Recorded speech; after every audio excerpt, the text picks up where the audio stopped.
ওটা টিএমসিপির প্রতিষ্ঠা দিবস নয়, ওটা ছাত্র পরিষদের প্রতিষ্ঠা দিবস। ওটা চুরি করেছে মমতা। উচ্চ শিক্ষা দপ্তর চিঠি দিল সিইউকে। 28 আগস্টটা হচ্ছে মহাজাতি সদনে ছাত্র পরিষদের প্রতিষ্ঠা দিবস, সেটা চুরি করেছে মমতা। সরকার চিঠি দিচ্ছে সিইউকে, পরীক্ষা কেন থাকবে ছাত্র সংগঠনের প্রতিষ্ঠা দিবস? সরকার আর দল আলাদা নেই, দলও বলা মুশকিল, সরকার আর পরিবার। পিসি এবং ভাইপো যাহা বলিবে সকলকে তাহা করিতে হইবে। আপনার চ্যানেলেও যদি ফোন আসে এই নিউজটা অফ করো, এই নিউজটা বারবার দেখাও, আপনাকেও হয়তো তাই করতে হয় বা লড়াই করতে হয়। বাংলাদেশি অভিনেত্রী কলকাতা থেকে গ্রেফতার। বাংলাদেশি অভিনেত্রী কলকাতা থেকে গ্রেফতার হয়েছে, ভিসা টাইম পেরিয়ে মানে যাওয়ার ভিসা ছাড়াই তিনি বসবাস করছেন। অবৈধভাবে বাস এরকম 1 কোটি আছে, তো মাঝে মাঝেই ধরা পড়ে। তো কদিন আগে হরিহর পাড়ায় খাজেরি মাদ্রাসা চালাচ্ছিল 7 শেখ, 3 বার তৃণমূলকে ভোট দিয়েছে, জঙ্গি আনসারুল বাংলার, ধরা পড়েছে। আপনি যদি ক্যানিং রোডে যান, আপনি যদি ভাঙড় ঘটপুকুরের রাস্তায় যান, বসিরহাটের রাস্তায় যান, ওগুলি ভারতে আছে নাকি? আজকেই সোশ্যাল মিডিয়ায় আমি দিয়েছি, বারুইপুর পূর্ব বিধানসভায় 6টা 100% হিন্দু বুথ, 32টা বাংলাদেশি মুসলমানের নাম আছে। 1 লক্ষ ফেসবুকের দৌলতে এই রিসেন্ট 5-6 বছরের মধ্যে ফেসবুকের উৎপাদ যখন বেড়েছে, 1 লক্ষ বাংলাদেশি মেয়েকে পটিয়ে নিয়েছে, এখানে বিয়ে করেছে। যে কোনো মুসলিম পাড়াতে গেলে, এখানে বড় গ্রাম আছে পাশে, ওন্দা, পুনিশল, বিরাট জায়গা। আমি বলছি, আন্দাজেই বলছি, আমার কাছে তথ্য নেই, শিওর আপনি তা পাবেনই। বাংলাদেশের মেয়েকে ফেসবুকে পটিয়ে বিয়ে করেছে, ভিসা করে এসছে, আর ফিরে যায়নি। বাবার নাম চেঞ্জ করে এপি কার্ড, আধার কার্ড সব বানিয়ে ফেলেছে। আর নইলে তো বেড়া খোলা, খালা মমতা 540 কিলোমিটার বেড়া খুলে রেখেছে, হু করে ঢুকছে। এই পশ্চিমবঙ্গ কিন্তু বাঙালিদের হাতে আর নেই। আমরা অবিলম্বে এসআইআর চাই। প্রথমে ভোটার তালিকা থেকে খেদাক, তারপরে বিজেপি আসার পরে বুলডোজারের মাথায় তুলে এপার থেকে ওপারে ছড়ব। এসআইআর নিয়ে বিরোধীদের ইন্ডিজোটের এত আপত্তি কেন এসআইআর এ? এই যে ইন্ডি জোট, তাদের এসআইআর এ vote bank, vote bank, vote bank. আরে হবে, কালী পূজাটা করুন না, কালী পূজাটা করুন না। আরে এত তাড়াতাড়ি কেন? কালী পূজাটা ভালো করে করুন, তারপর দেখা হবে। শুধুই ভোট ব্যাংক নাকি রাষ্ট্র বিরোধী বা বিজেপি বিরোধিতায় একজোট হতে? না না, ভোট ব্যাংক তো সবচেয়ে বড় জিনিস, ভোট ব্যাংক। আর তারপরে এরা হচ্ছে অ্যান্টি ন্যাশনাল কমপ্লিটলি। আপনি লোকসভাতে সিঁদুর অপারেশনের আলোচনায় কল্যাণ ব্যানার্জি বলছে আজাদ কাশ্মীর, মহুয়া মৈত্র বলছে ভারত খারাপ, বাংলাদেশ ভালো।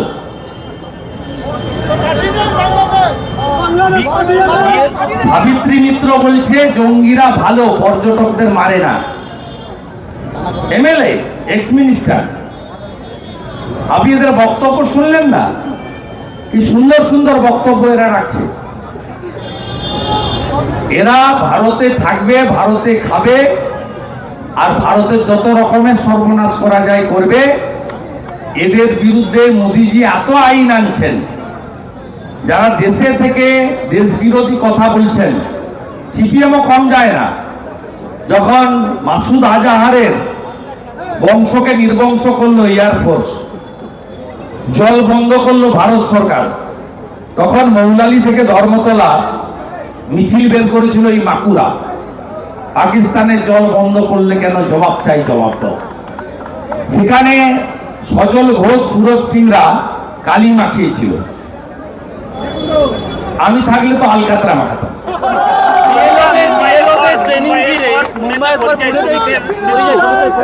মুম্বাইয়ের পর পুনেতে পরিযায়ী শ্রমিকের রহস্য মৃত্যু। মুম্বাইয়ের পর পুনেতে বাঙালি পরিযায়ী শ্রমিকের রহস্য মৃত্যু। কি বলবেন? না না, কোনো বাঙালি টাঙালি পরিযায়ী শ্রমিক না, কোনো ভারতীয়র কোনো অসুবিধা হয়নি। মমতা ব্যানার্জি এবং তার লোকেরা যে মিথ্যাচার করছে, কোচবিহারের এক্স এমপির পোস্ট উইথড্র করতে বাধ্য হয়েছে, এবং দিল্লি পুলিশের ঘটনাটাও দিল্লি পুলিশ থেকে মিথ্যা প্রমাণ করে দিয়েছে। শুধু তাই নয়, ইলেকশন কমিশনও তৃণমূল কংগ্রেস যে একটা কুকুরের ছবি দিয়ে ভোটার দিয়েছিল সেটাও মিথ্যা প্রমাণ করে দিয়েছে। প্রত্যেকটা ঘটনা মিথ্যা প্রমাণ হয়েছে। অতএব তৃণমূল এখানে যেটা করছে সম্পূর্ণ মিথ্যা। আপনি মমতা ব্যানার্জিকে বলবেন তো, এই রাজ্য থেকে ইউসুফ পাঠানকে এমপি করে কেন? তিনি কি বাঙালি? কীর্তি আজাদ কি বাঙালি? শত্রুঘ্ন সিনহা কি বাঙালি? রাজ্যসভায় সাকেত গোখলেকে পাঠান, তিনি কি বাঙালি?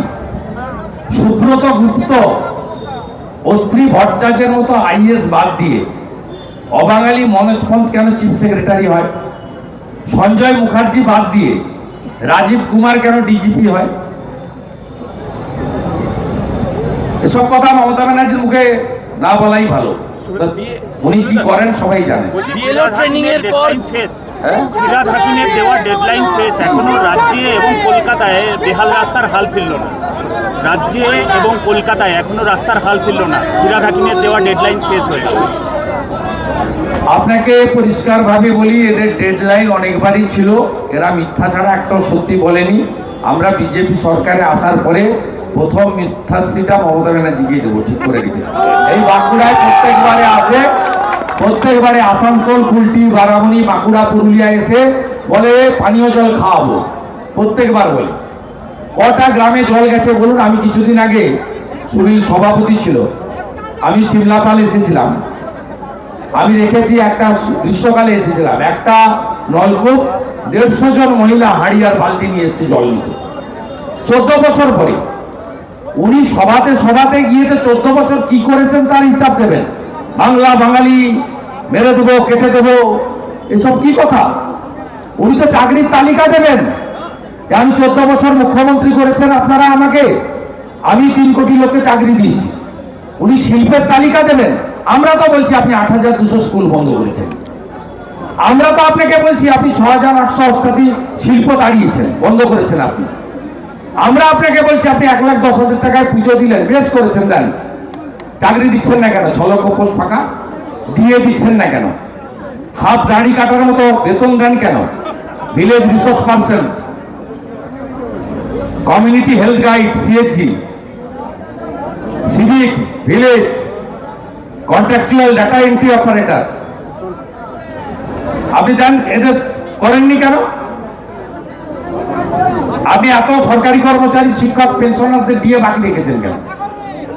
আপনার রূপশ্রী বিয়েতে 25,000 টাকা করে কেউ পায় না, হ্যাঁ কিনা বলুন? বন্ধ হয়ে গেছে।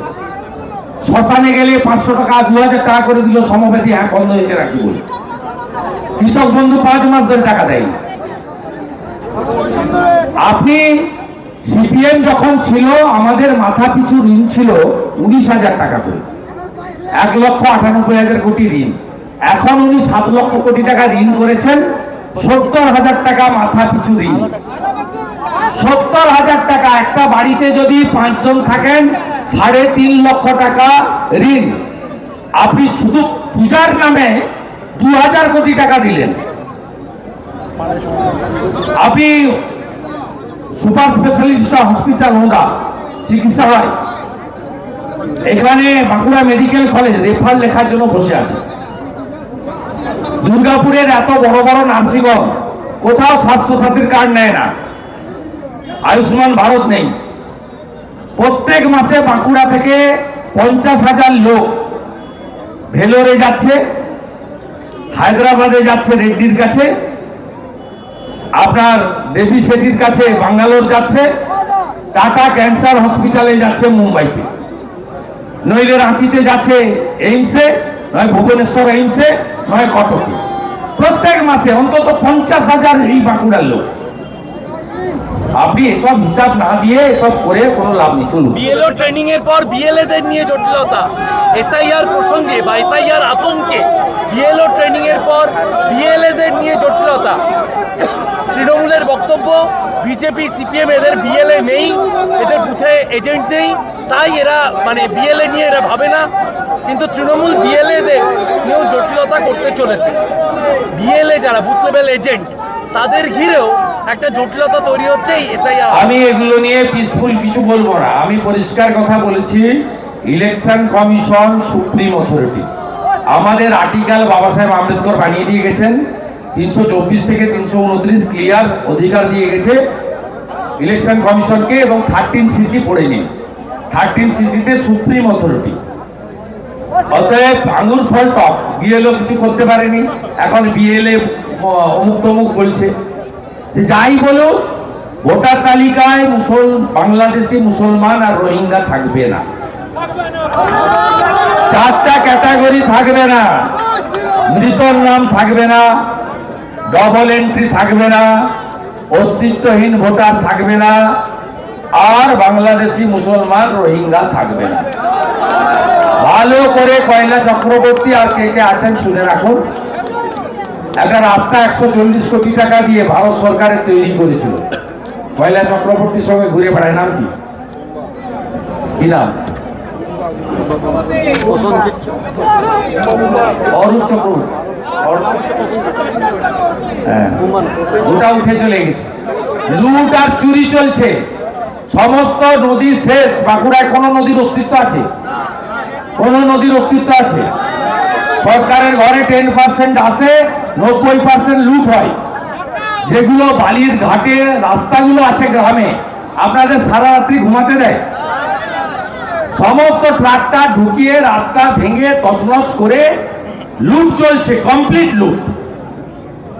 আর প্রত্যেক মাসে ব্যাগ ভর্তি টাকা ক্যামার স্ট্রিটে ভাইপোর কাছে পৌঁছে দিচ্ছে এই কয়লা চক্রবর্তী। রহিম বক্সিরা বাংলাদেশি ইস্যুতে এই বাংলা বক্সি আব্দুর রহিম বক্সি তৃণমূল নেতা, তিনি বলছেন যদি ভোটার তালিকা থেকে কারো নাম বাদ যায় তাহলে সবার আগে শিশির অধিকারী, শুভেন্দু অধিকারী, সুকান্ত মজুমদারদের নাম বাদ যাবে। আব্দুর রহিম বক্সি তিনি, ওর সম্পর্কে আপনারা এত মাইলেজ দেন কেন? আমি ওর উত্তর দেব না। ওর যে মালিক মমতা, তাকে আমি হারিয়েছি। আমি তাকে হারিয়েছি এবং আবার ভুলে গেলাম ভবানীপুরে মমতা ব্যানার্জি জানালে আমি তাকে হারাবো। আমি বলে বলে হারাবো।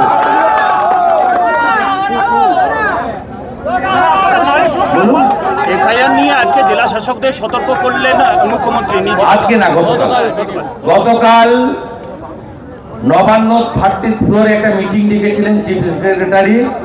বন্যা এবং স্থানীয় স্তরের কর্মসূচি নিয়ে ওই মিটিংয়ে মুখ্যমন্ত্রী থাকার কথা ছিল না। প্রথম পর্যায়ে মিটিংয়ের পরে মুখ্যমন্ত্রী ঢোকেন। 4 বার বলেছেন বাইরে জিজ্ঞেস করলে বলবে বন্যা এবং স্থানীয় কর্মসূচি নিয়ে এই মিটিং। বলেছে ভোটার তালিকা কোন রোহিঙ্গা বা বাংলাদেশি মুসলমানের নাম বাদ দেওয়া যাবে না।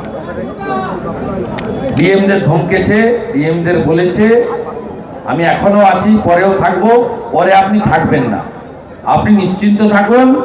16-তে 3, 21-এ 77, 26-এ 177।